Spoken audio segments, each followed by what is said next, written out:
time? I think it's already passed. No, I think it's 29 now. Yeah, yeah, No, it no, would be Pia, it vreau would să be mă great. văd. Yeah, thank you. Și eu când mă întorc, colegii mei din industria din România.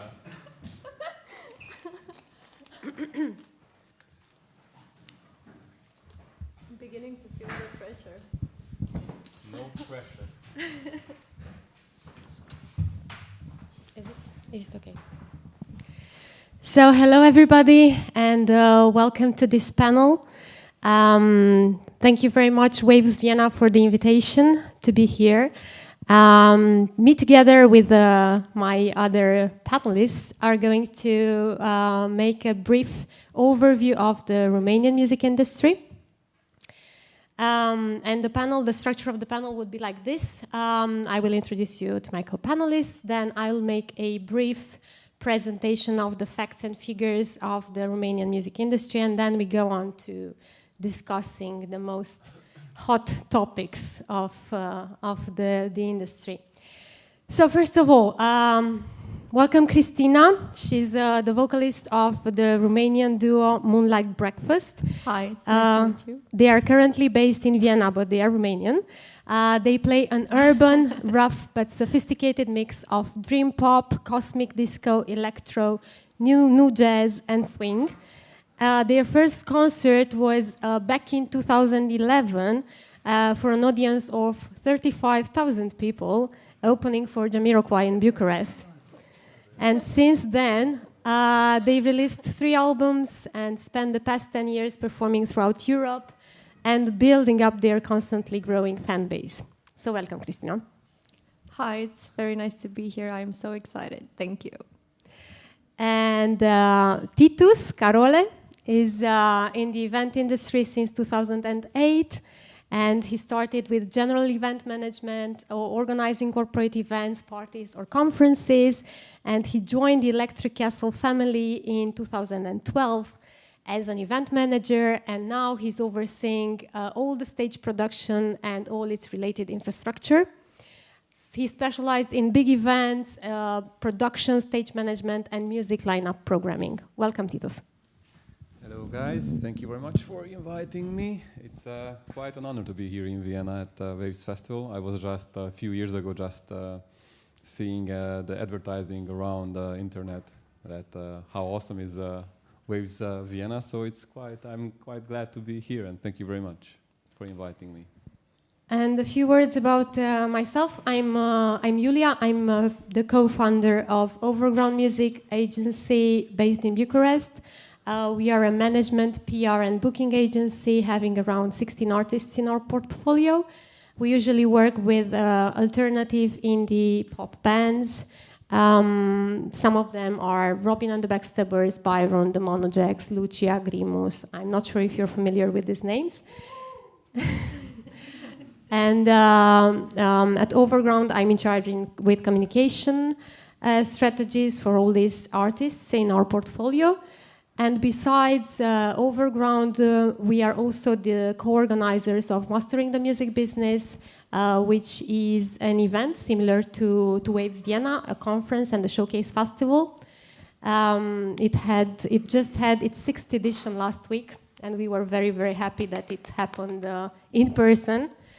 So yeah, going now to the general presentation of Romania, if the presentation would work. I'm not sure if it's working. Should I press something?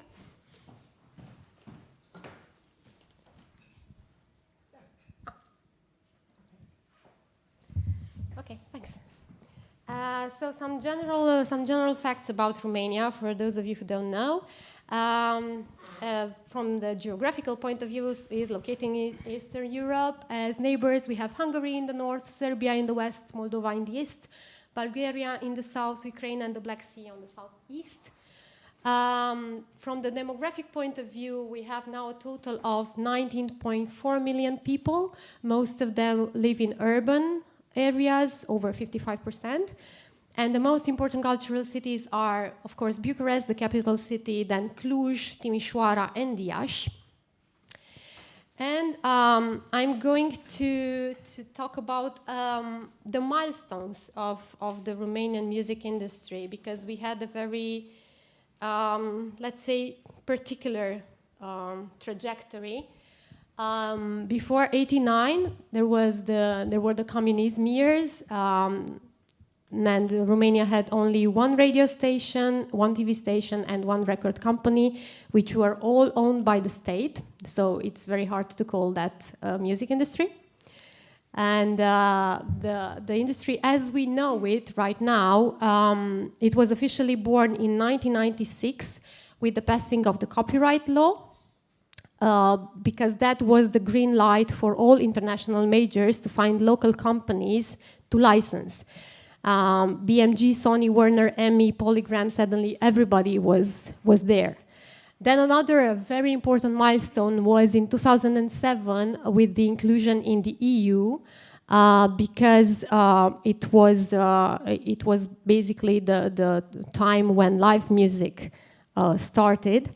After that, after the inclusion, a lot of international artists included Romania in their tours.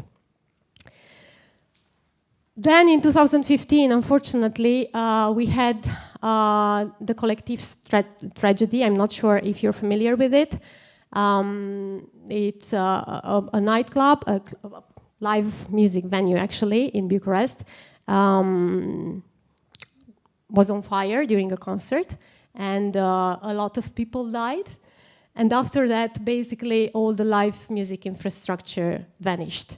All the venues had to rethink their security and safety procedures, and it was a very, very tough year for live music. Basically, a lot of venues closed, and it was for the best, because now we can say we have very good rules and regulations regarding this, but it was a tragedy back then. Then in 2020, as we know, the pandemic hit, and all the live music industry vanished.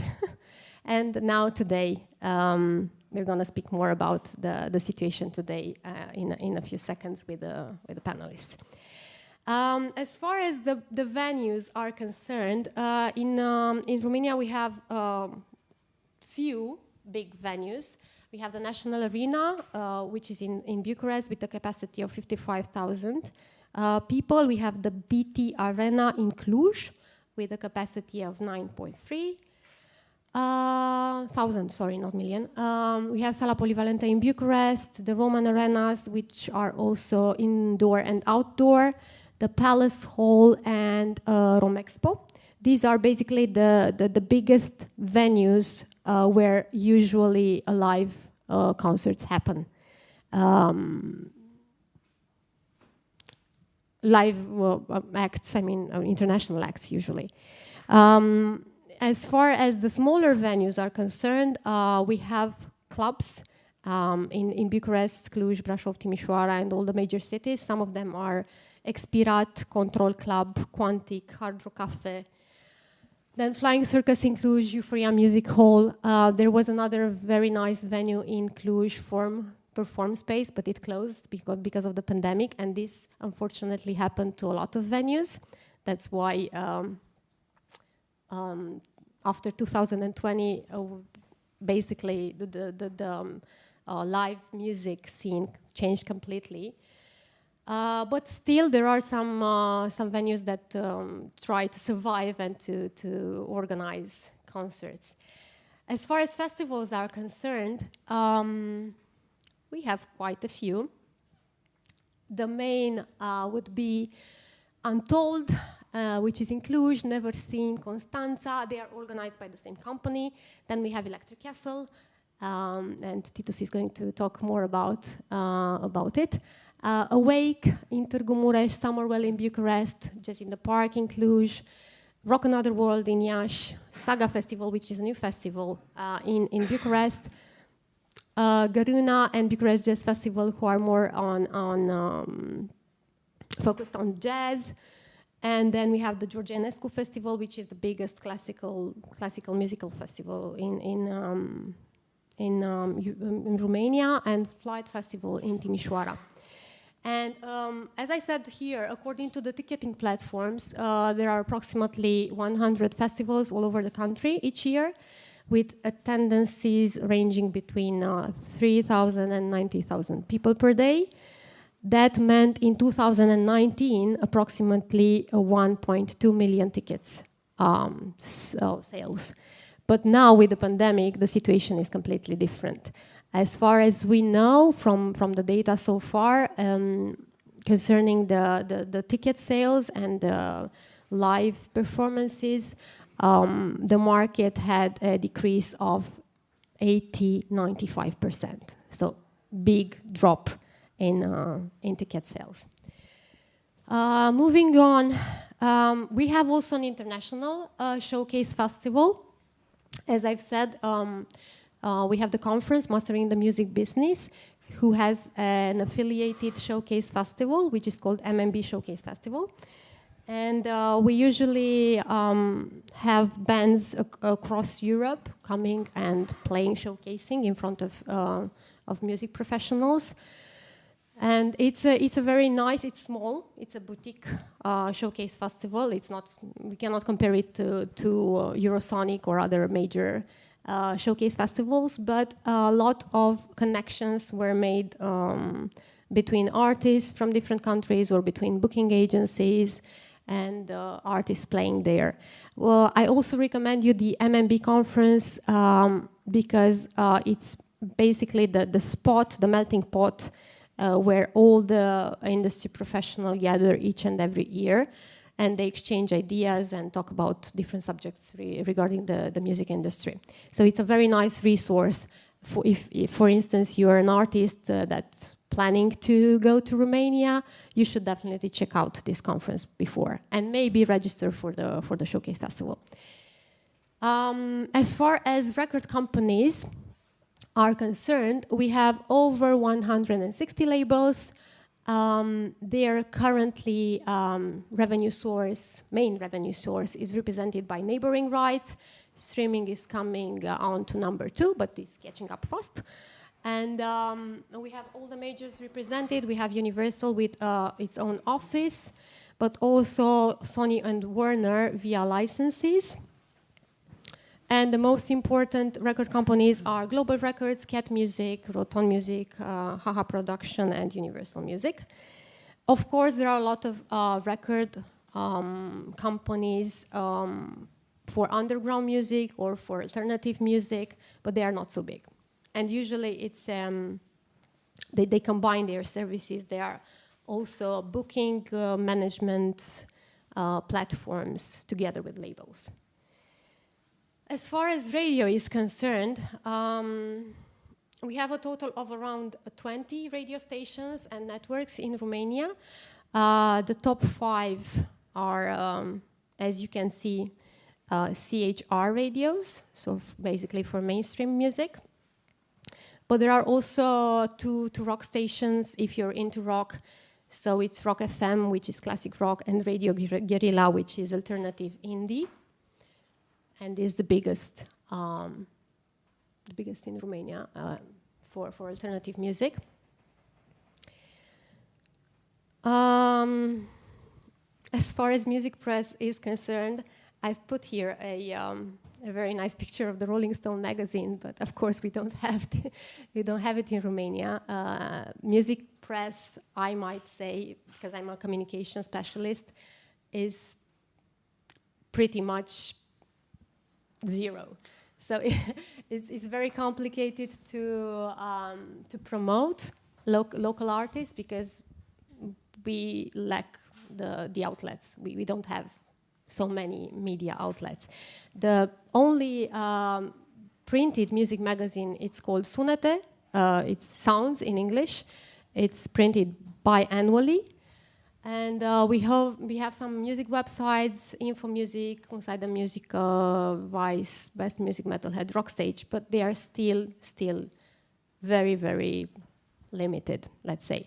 So artists usually when they try to promote themselves, they promote via communities and via their fan base that is constantly growing. As far as streaming, we have all the platforms: Spotify, Apple Music, YouTube Music, Tidal, Deezer, as all the other countries. And we also have some trade associations. There is IndieRO, the Indie Labels Association, which is affiliated to Impala and WIN. We have the MMF Romania, which is affiliated to International Music Managers Forum. The WIM Romania, affiliated to Women in Music. And one of the Women in Music events or programs was MEWEM. We talked a little bit yesterday in a panel regarding this. It's a mentorship program for women working in the music industry. And it was the first edition this year in Romania, and it went really, really well. We also have the Association of Workers from Live Industry, ALIS, and the Association of Tech Companies for Live Industry, PACTE. There are many more, but these are the main ones, I would say. And basically, this is the overview of the music industry. As I said, it's general data. If you want to go deeper, I mean, if you need more data, you could drop me an email at julia@overground.ro, and I will try to find answers for this. So, moving on to our guests and to our panelists. As I said, we have here, just a second, we have Christina from... Ladies first. Ladies Again. first. Who had a very skyrocketing career, let's say. So Moonlight Breakfast basically was... Is this okay? Was I'm so one sorry. of the Romanian artists Right. whose career skyrocketed from the very beginning. I mean, you were featured on the radio. You opened for Jamiroquai as your first show in 2011 in front of 35,000 people in the audience. And, the music director of Radio Guerrilla, the top alternative music radio in Romania, said that you are the best music act for export. And he was right, because here you are in Vienna. So, Well, yeah. how was the Romanian music industry back then in 2011 when you started? And I can't speak were about the the Romanian key music ingredients? industry, but I can tell you about our experience. I mean, as you said, we didn't really have like a typical let's start a band beginning, you know, where you go play a couple of shows for your friends, and I would have really liked that. I know it sounds because I was so nervous. I'm still nervous. Okay.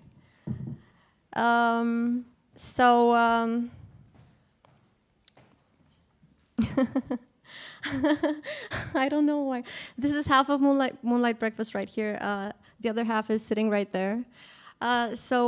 Okay, we decided we wanted to start making music. We had a couple of songs actually ready. One of them reached this alternative radio station that you were talking about, and luckily for us, they said, please tell me they're Romanian, and when can let's do like the premiere on Tuesday. And at that point, our song was actually probably called like Still Final Master version 3 or something like that. We didn't really have a band name. We didn't have anything ready.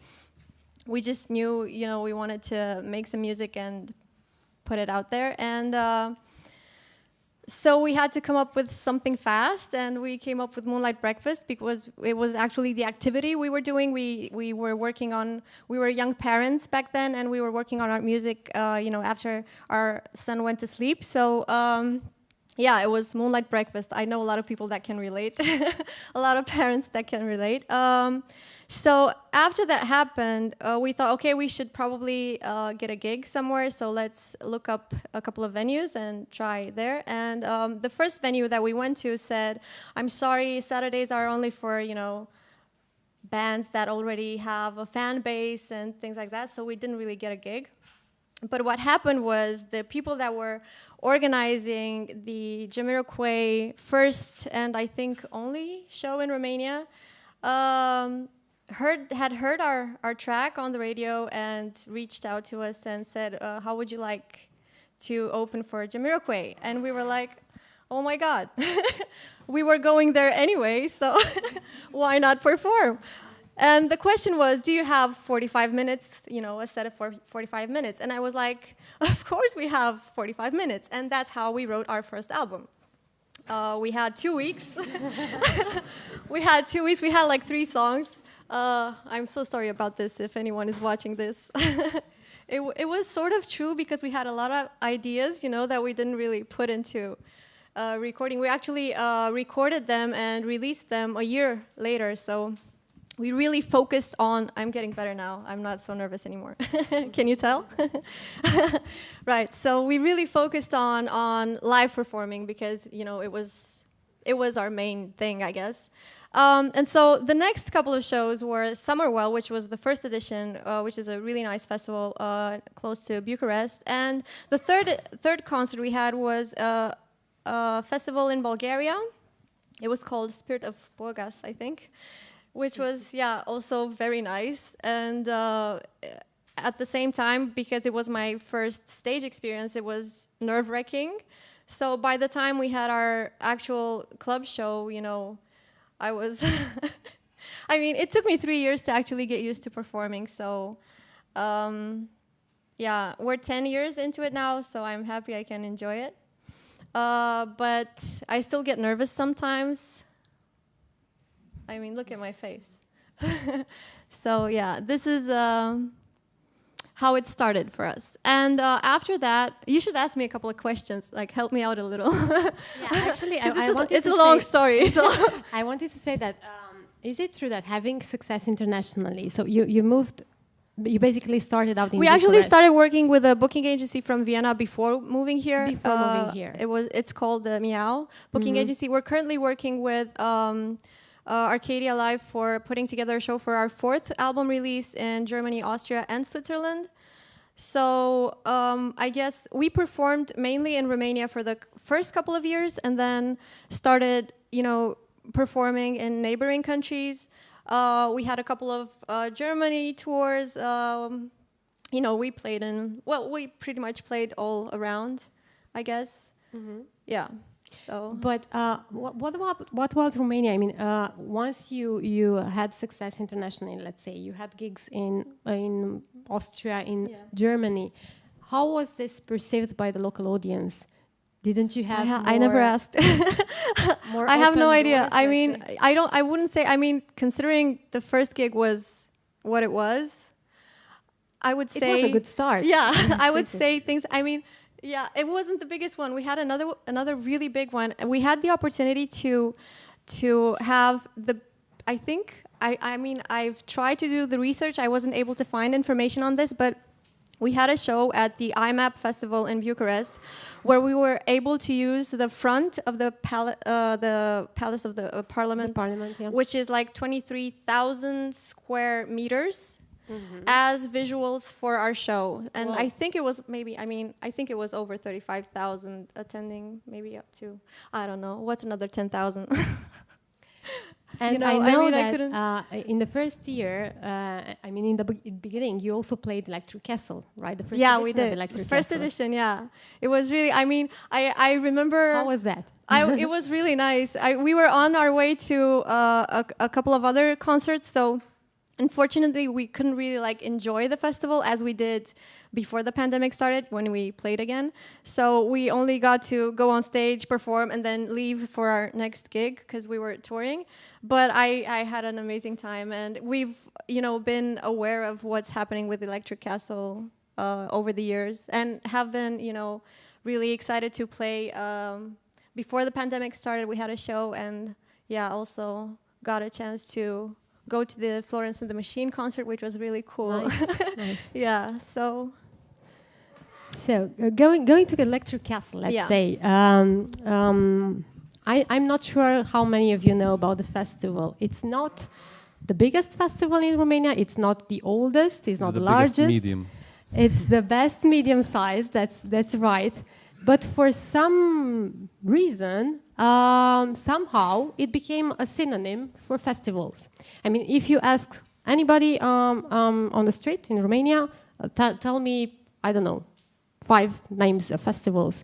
It's top of mind, Electric Castle. So how did this happen? You're there since the beginning. You're since 2013 from the first edition, even before that. So basically, you've seen this festival grow and grow each and every year. What was the main trigger for you? Well, when I was employed at the company who's organizing now Electric Castle Festival, we were like just a bunch of kids organizing like all-you-can-drink parties for students who are visiting the United States. So because they know what the all-you-can-drink statement is.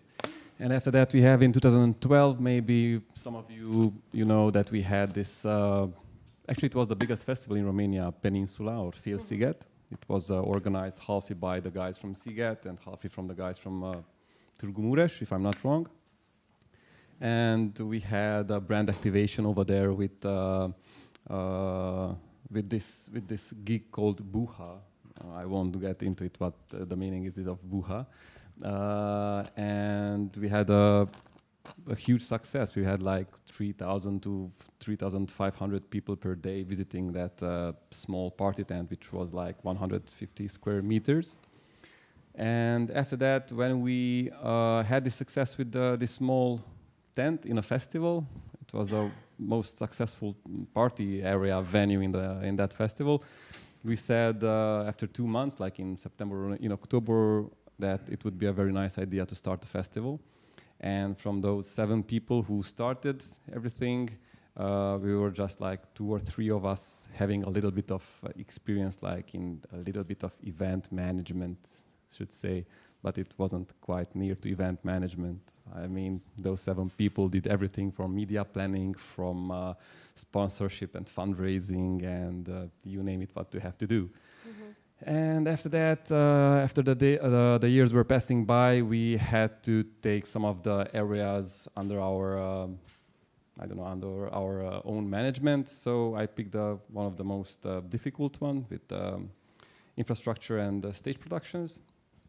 And it's a huge gap regarding your question. Like in 2013, it was a very small festival-like event. We really wanted to have at least 5,000 people, but we ended up with 12,000 or 30,000 per day on the day with Morchiba. It rained? As Or hell. no? Of course it rained.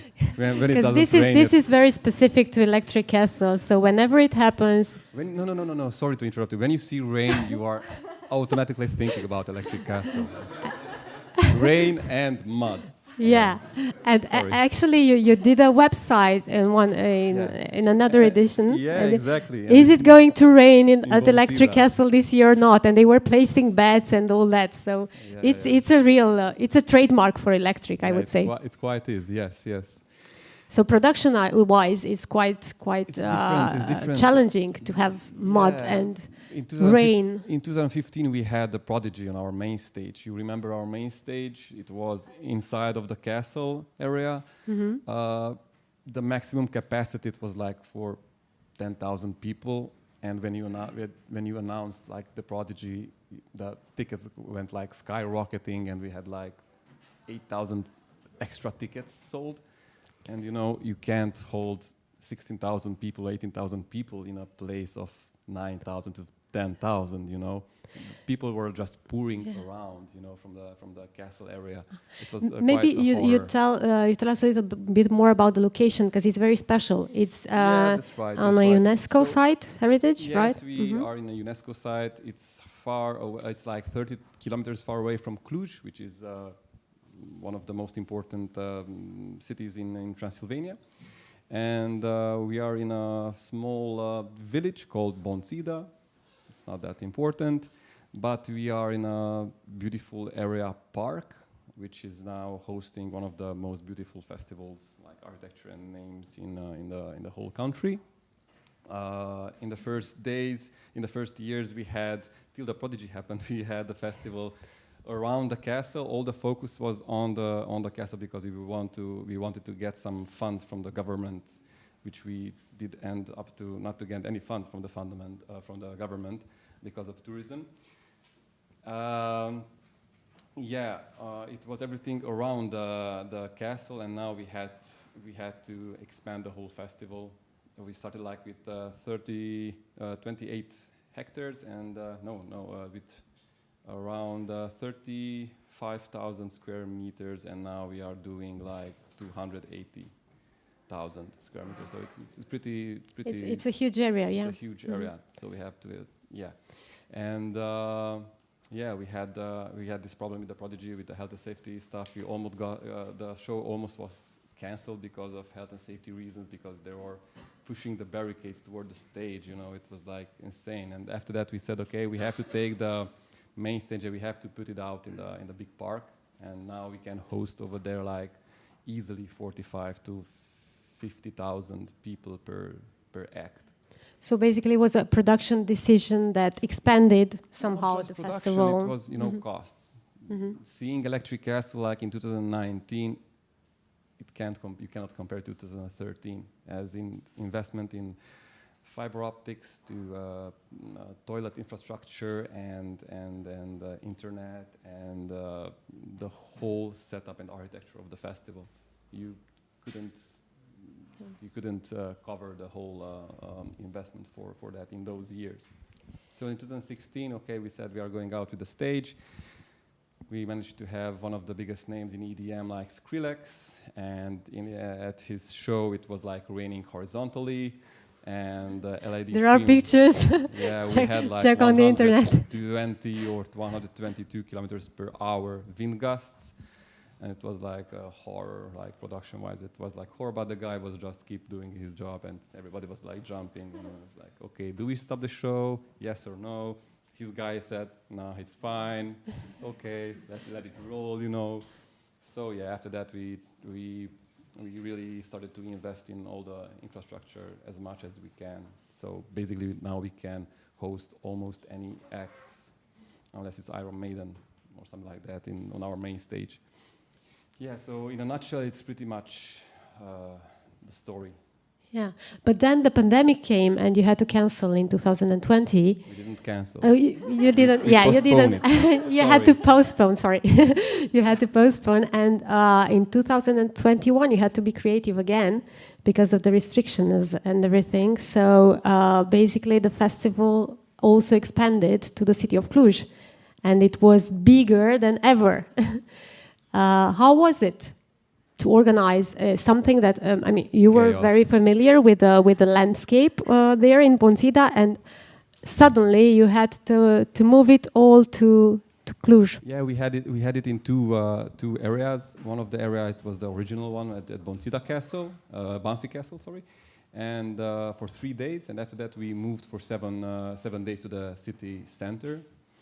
How was it? It was very chaotic because we had like 5 or 6 examples or ideas how to organize the event into 2021, but we were very limited by the government decisions, because first time they said that okay, we will be allowed to have at maximum 2,500 people per venue. And after that, we said, okay, if we have 2,500 people per venue, then would it be a nice idea to have like 20 or 50 venues?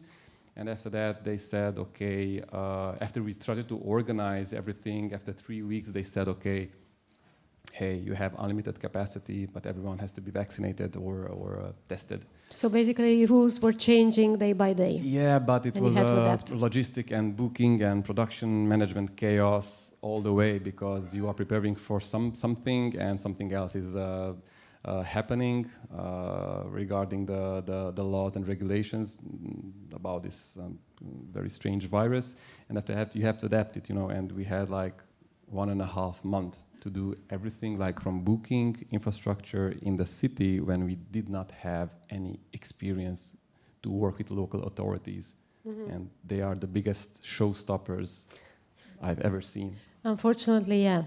Yeah, so it's I very can hard to confirm. work with them, but fortunately we get along with them, and yeah, we are friends. Now. Cultural events, yeah, yay! Exactly. So it was very hard. I mean, we are organizing Electric Castle each year, like 9 to 10 months per year actively, and we are doing that for an event for 5 days for 45,000 people per day.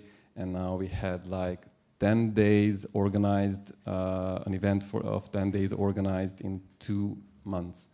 It was, you didn't had any time for details, because if you look up for Electric Castle and you see all the pictures and that, you will see that our team is very detail oriented, and we invest for every smallest detail possible, which is a very nice thing. But yeah, so we couldn't have the leisure, to say like that, to organize very relax the whole event.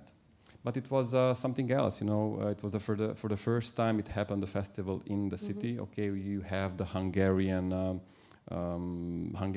days or something like that, festival days in Cluj, which is quite amazing. But you don't, they are not inviting like international artists. Only international you can call the guys from Hungary, because it's Hungarian days, you know. So yeah, it was very nice to see a big ass stage in the city center, and it was very nice to see how can you put in a very friendly zone all the cultural and all the architecture from Cluj into motion, because we started to investing into new media. You know, we started to make gobos and mappings and you name it, AIs and stuff like that in the whole city. So it was quite nice to see the whole city. It was alive in the beginning of August. Such things happen only at Untold Festival, who are doing extremely well their job, but they are in the stadium, in the like Sala Polivalente, Polyvalent Hall, and in the big park. They are constantly focused over there. So we were like, basically, we had a huge venue. How do you call Cetetsuya? Like a Citadel, citadel. something like that, where we had like 5 venues with a capacity of 15,000 people. We had like the main stage for 7,000 people, and we had in the city center, and we had like 5 other smaller venues from 200 to 1,000 people. So it was like pretty much nightmare logistic. Of festivals in one. A couple Yeah, of festivals exactly. in one. Coming back a little bit to the artists, and especially to newcomers, because I believe that there is the struggle how to get noticed and how to go and how to be on the lineup of a festival. And we know that usually festivals are very good promotion vehicles for newcoming artists. And you said, Titus, in an interview, a recent interview, that you have a newcomers stage that is focused on local bands, and you have a headliner that's... Not only locals, also what we see with my colleague Edmund, who's our booking director at Eurosonic or Bush or every other conference, when we see some new talents and we said, okay, that's got a pretty much big potential, let's bring it on, you know. That's very nice. And actually, Christina, tell us a little bit, how was it for you as a new band in 2011, let's face it, to be accepted to headline? You know, you were Summerwell, you were headlining Summerwell somehow. We actually, the first edition of Summerwell, they had a separate stage for us there. Yeah, it was our. You got your own stage for the festival? Yeah. Nice. Well, I mean, it sounds Good performance. I think it sounds fancier than than it actually was. Keep the eyes. But that's what happened. I think. I mean, I can't speak for the festival, but I think their main focus was always having only international acts. I think They made a couple of exceptions throughout the years with booking local acts. And obviously everyone in Romania sees us as local. And that was our experience with the first edition. We had the pleasure of actually performing now, like celebrating the 10-year anniversary at Summerwell again. It was really nice to be back on a big stage because we missed people so much. This was the hardest year and a half that we have had to go through as artists. I'm not complaining, because this is probably the least of, the things that went wrong this past year. But, from the performer's point of view and the musician and artists and everyone else working in the industry, I think what we missed most was obviously having contact with people. And I know there are people that actually do well online and interact using their social media platforms and can enjoy the feedback that they get. We're not that great at the online thing. We really feed on actual energy, from live from live performing. And so we really, really missed that. We're so happy these past 2 months of summer we were able to perform. Probably the most enjoyable experience that we've had as far as performing goes during the pandemic was with Electric Castle. When we took over the Facebook page, we did a live. Yeah, you're probably not aware of it, but I am. We did this live from home with our cat and our dog, and our son moving furniture around and things like that, where we performed a couple of our tracks. And it was really nice when we got a nice, good feedback to keep us going for a couple more months. But we really missed being on stage. And looking now back to your career, to your 10 years career.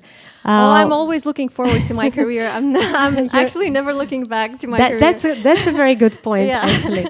But if we make an exercise and you look back to your career, if, for instance, I was an Austrian act that I don't know, I want to play in Romania, I want to promote my music in Romania, what advice would you give? What should they know before playing there? I actually appreciate the work that promoters do in Romania as far as announcing shows and making promotion for shows.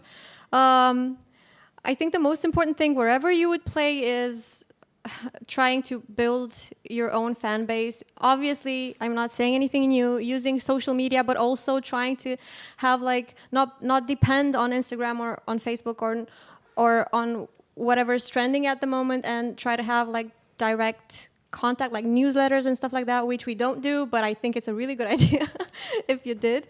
And also, Bands in Town has helped us reach out to our fans, to let them know when we're playing in a certain place. So I think the market, the music industry in Romania, the venues, the festivals that you can play are really good, and it's something that you can get excited for. There's an audience for many types of music, and so it's worked for us. We were just born there, so we started there. But it's a pretty big territory. If you there's a lot of different venues that you can. I'm sure you can find your niche audience with. Yeah. Thanks. For sure. And in terms of basically the same question for you, Titus, if I'm an Austrian act or a foreign act, what should I do to play Electric Castle? How do you do the booking? Do you go to showcase festivals? Do you have agencies? Go meet the promoter, have a drink with him, and show him just his like music, her music. So if you're here in this hall, this is Titus. Have I told you we're working on our 4th album? Excellent. You have a gig already. Just take him out for beer and everything is settled. So basically, I think the best idea is to have a small agency who will bomb our inbox this is the main. We really want to see that you really want to sing at Electric Castle, not just you are just another band. Because, with all due respect, we got like almost 600 emails in 1 year. In 2019, it was like when we received the best medium-sized festival, we were like, okay, everyone wanted to sing at Electric Castle. We didn't see such a invasion of emails from new talents and so-called independent agencies. So basically, I think the most important thing is that you have to write those emails as much as you can, as fast as you can, and get it off, kick it off like in September, October for the next year. And you have to be aware that every festival, just like as Electric Castle, we have limited slots. So basically, we do not have like 50. You know, we have like the courtyard stage. We have like 24 bands, which has to host also local Romanian artists, but also from the international ones. We have the hangar stage where we are trying to promote new talents from everywhere, but we have like very limited. We have 5 slots for that in 5 days. It's not too much. And basically, on the main stage, you have to be very good to be on the main stage, even as an opening act. And basically, like in opening act, we are trying to get Romanian bands. And if you are named like Subcarpats, then maybe you can close the main stage. Just not to close it with a classic EDM DJ set, because everyone knows the DJ, and we literally hate that, to see after Florence and the Machine a DJ to close the. We did that also, but it's not good. We don't like that. So basically, get an agency or something like that, make some good marketing, be very brief on your email, what you are sending to us, some videos, very good mastering on your music, and that's quite it. You have to send the emails. And if you want, you just can, when we reply, and we always do reply, I promise that, you can see our phone numbers, and after that you can WhatsApp us, hey, you know, I'm that band. Spam. Then you can start calling. Start calling. Exactly. But regarding the lineup, is there a quota? I mean, is there a percentage of foreign acts versus Romanian artists? Do you have this rule that, I don't know, we have 60% Romanian artists and 40% foreign acts? Basically, we have 3 categories, right? The names on the bill who has to sell. The other guys who are underground, maybe towards mainstream. It's a thin line, and we really love it, even though no one knows about them. And they can be from Romania as well, or international acts. As well, we have a few acts that we have to bring, because big agencies, if you take Florence and the Machine, could you take this other band, please? And he said, of course, we can take that band. So, yeah, we don't have a percentage for that in terms of numbers. We have lots of local acts as DJs and bands. We say like, I don't know, we have like 20 acts each year at Electric Castle for live bands, if not a little bit more. Something like that, yeah. And is going to increase this number next year, or you're not planning on doing so? We would like to increase the numbers, because they are every single time when I'm going to Virosonic or other music promotion platform event, I'm starting almost to cry how many good bands are there, and we cannot get them for the next year. And it's amazing how it's skyrocketing the good music in at least in Europe. It's amazing. So we really would love to host more international talents, but it's a matter of cost. So if I want to raise the number of slots for international new talents, then I have to make them a new stage, and they have to sell it for a sponsor. So more costs. And blah blah blah, and some other costs. So mainly it won't look quite good enough when you are drawing the line. So we have to wait for that a little bit, and of course it's a little bit of space issue at Electric Castle, because we have like 11 stages now. It's quite a lot. You have a lot to visit in 5 days. It's too much from my point of view, our point of view. Sorry. Okay, since we have 10 more minutes, if there are any questions, please. Yes. I think you have to go here for the mic.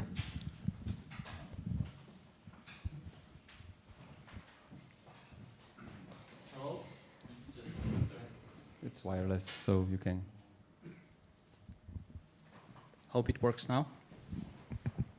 Yeah, I'm Eugen from Moldova, your neighbors. Hi. Just a quick question. How do you guys see the growing generation? The Those kids that are now from 10 to 18 years old, how do you see them? How do you see their preferences in music? I'm asking you because, you know, this is like where it all begins. This is like where the most energy is. So how do you see them in terms of music preferences, in terms of event preferences? How do you feel them in general? Well, Who would like to go first? ladies first.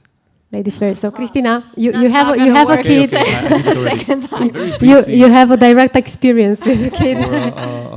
It's the dynamics of perception and psychology for kids between 12 to 18 changed a lot. I mean, when I was at that age or in that age range, I was listening almost to everything from disco to drum and bass and happy hardcore not and heavy metal, but I do respect that music. But now, as I can see, and statistics are quite showing us that kids are really going for one typical and certain type of music, and it's quite sad to see that because everyone wants to, which will, from my point of view, it will quite change the dynamic of the bookings for the next few years at every festival. I mean, in 2019 we had like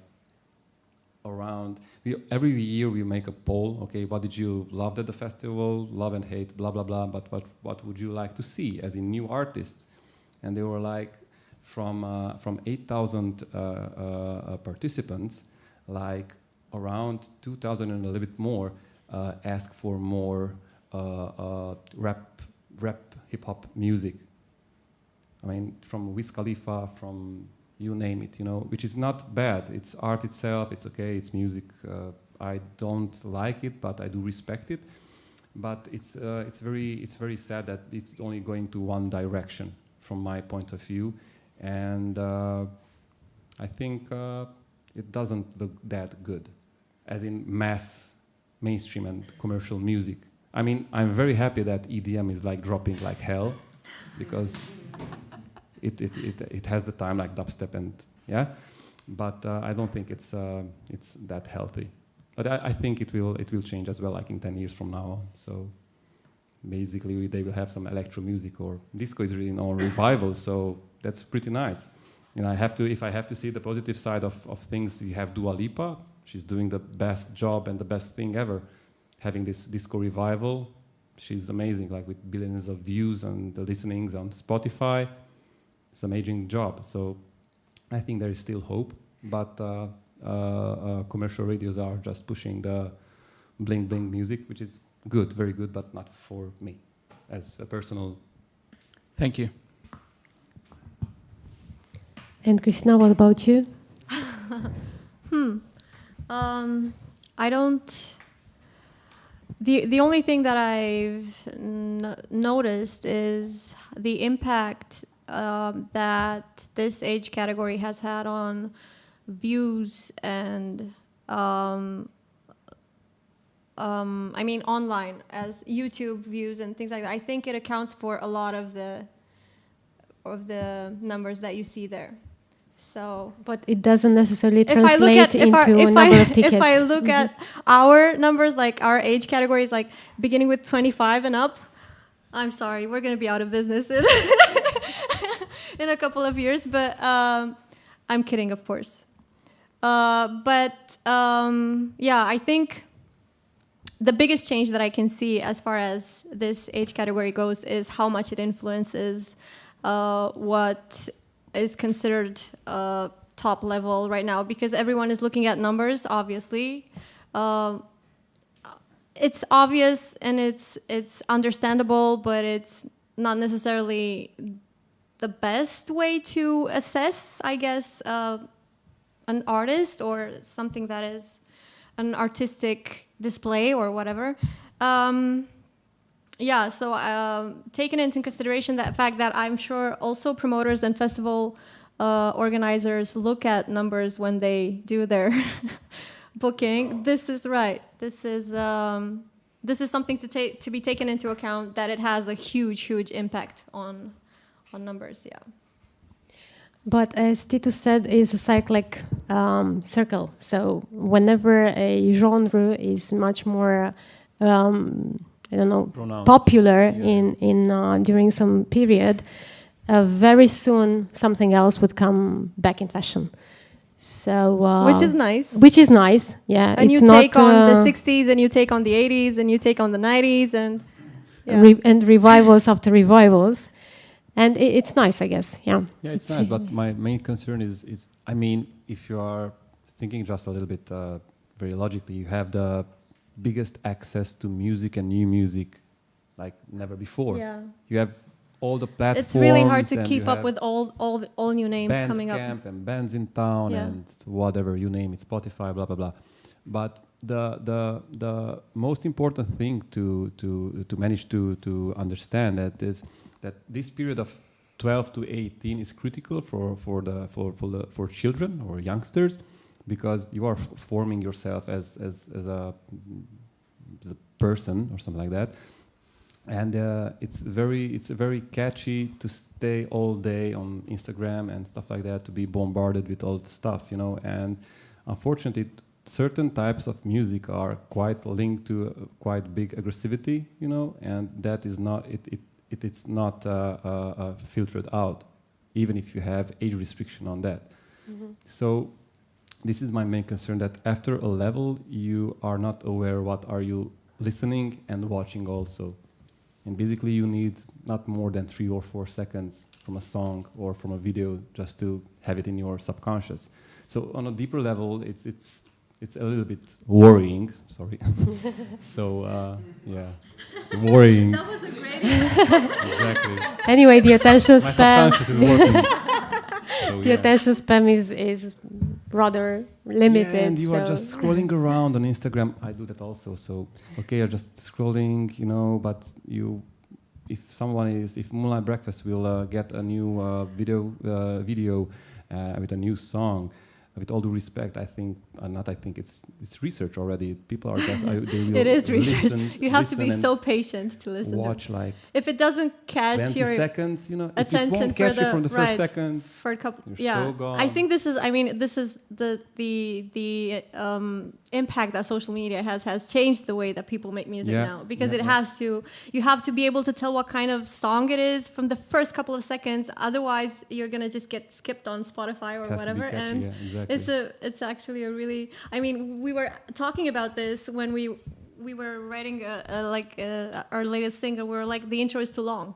I mean, even it's too long for radio stations now. Radio stations don't like long intros either, because, you know, they're gonna switch the radio stations. Like, exactly. listeners don't have that. They have to have the patience heavy rotation right, with all the exactly. tracks involved in So- one day. Yeah. Yeah, but you know, at the same time, it's a challenge, and things always change. I guess it's just about adapting to new circumstances. So Fortunately, there are good people around us, you know, and they can recommend us very good music. And those people are the fucking most important people alive, who are showing us new music. So I'm grateful for those people. Yeah. And on this note, we have time for another question, if we have one. Okay. I have a question, and do you really need headliners for your festival? It's the first time that I hear from your festival, and it sounds so made with love and all these detailed things. The question is because I know a festival from Germany, it's Fusion Festival. They never, you know? Yes. Yeah, nobody knows who is coming, but they sold out in November, and the festival is in summer. So they don't need headliners, they bring headliners. Nobody knows, so the question. And the other is you were talking before, I think a festival could be like a teacher, music teacher, because you can focus people to stages, to bands they never heard before. So, yes. That's it. Yeah, it can have the same function as the radio used to have to educate in music. Well, So- basically, this is our main job, to show you for the people, to show new music, you know.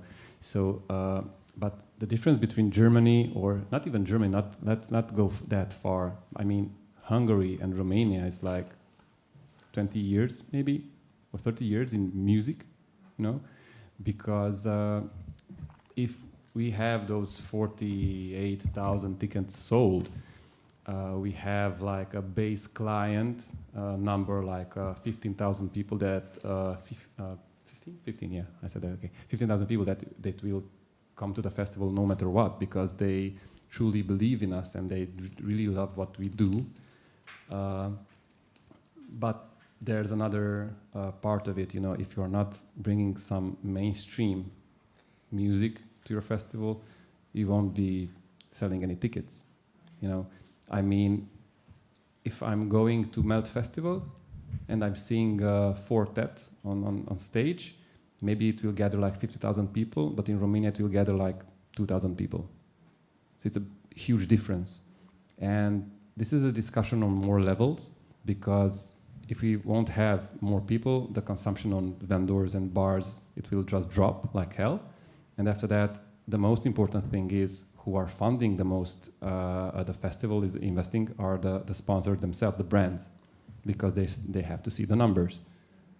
And they see the numbers and how many people went through their stand and how many people just made it up their activation area and stuff like that. So basically, I would like to see a festival with no other known name in the big industry. But unfortunately, I don't think for now it's possible. But it's a good idea for a new concept, so thanks for that. So basically, yeah, returning to your second or complementary question, is yeah, we are trying to have those names, bigger names, who are the big ticket sellers. They can say, okay, we have Fortet and we have, I don't know what, small band from Iceland, whatever. Yeah, but I can go also for Bring Me the Horizon, for 30 Seconds to Mars, or Florence and the Machine. So basically, they won't come for that small band. They are coming for the whole experience, after all. But they also have the cherry on top, who's Florence and the Machine, with her lovely voice. So yeah, we are trying to add the big names on the bill, but the rest of them, like from the half of the visual itself, they are like almost unknown. So this is our catch in the festival, you know. I mean, we have lots and more names than mainstream. I hope I answered your question. Okay, thank you. Thank you so much for Thank you. Yeah, thank you for being here. Unfortunately, our time is up, but my great guests don't leave yet, so you can see them on the hall out there and take them out for a beer or hang out a little bit in have a show at Electric Castle. yeah, and hook a show at Electric Castle, or grab a cup of coffee here in the conference area. Thank you so much for being here, and in case of anything, we are. Thank you. Thanks.